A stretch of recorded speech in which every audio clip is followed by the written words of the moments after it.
Assalamualaikum warahmatullahi wabarakatuh. Terima kasih kami ucapkan karena Bapak Ibu sudah berkenan hadir pada hari ini untuk seperti biasa kita melaksanakan kegiatan program Bubertikba kita yang merupakan agenda dari komunitas belajar Spensa SX yang kita miliki di sekolah kita. Mudah-mudahan nanti kegiatan ini akan memberikan dampak positif bagi kita, khususnya bagaimana kita sharing terkait permasalahan-permasalahan yang kita hadapi daily di sekolah ketika kita berhadapan dengan anak-anak, baik itu di dalam kelas maupun di luar kelas.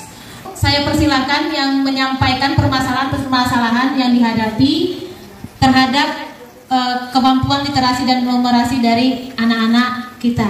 Ada satu siswa saya bernama Bayu. Anak ini hafal huruf, hanya saja dia tidak bisa menyatukan huruf-huruf itu menjadi kata. Ya, itu tadi dari Ibu Wiwin. Ada lagi Bapak Ibu, anak-anaknya yang mengalami kesulitan untuk literasi dan numerasinya? Ya, Bu Aisyah. Jadi saya punya seorang anak, namanya Dea Amanda.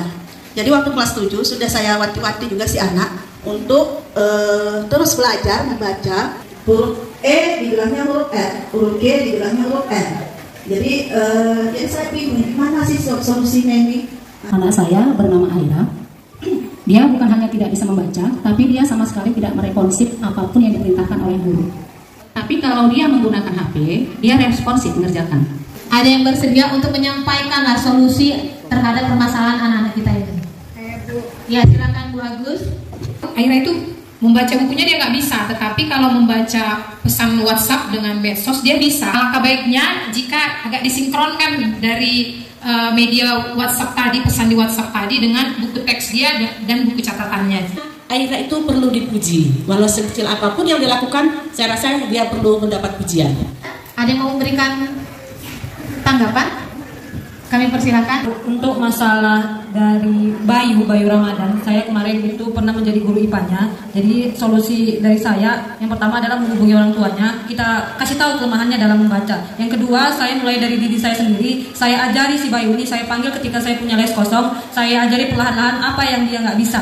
Temannya itu menjadi agen untuk memperantarai proses pembelajaran. Contoh ketika saya bertanya kepada Aira tidak menjawab, maka ada dua temannya dari kelompok itu yang meneruskan pertanyaan saya dan Aira meneruskan jawabannya. Ada lagi Bapak Ibu yang ingin menyampaikan? Oh ya, Bu Heri. Nggak di sekolah tapi di rumah juga dia lebih mempelajari tentang menulis, lebih sering menulis, kemudian membaca. Nah, mudah-mudahan tingkat dari literasinya akan lebih baik lagi. Garis besarnya sama, ini anak-anak yang punya keistimewaan, dan wali kelas yang dianugerahi dengan anak-anak istimewa ini berarti adalah wali kelas istimewa, dan guru yang masuk di kelas-kelas istimewa ini adalah guru-guru yang istimewa pula. Itu dulu dicamkan di hati kita. Kalau sudah itu tercamkan di hati kita, maka ketika kita berhadapan dengan anak-anak istimewa tadi, kita akan menghadapinya juga dengan hati yang penuh dengan keistimewaan.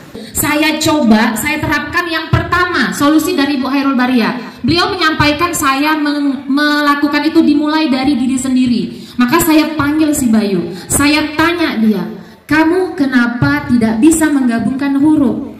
Nah, saya anggap itu seperti anak saya, sewaktu saya ngajari anak saya si Apit. Nah, jadi seperti itulah saya ajari ya.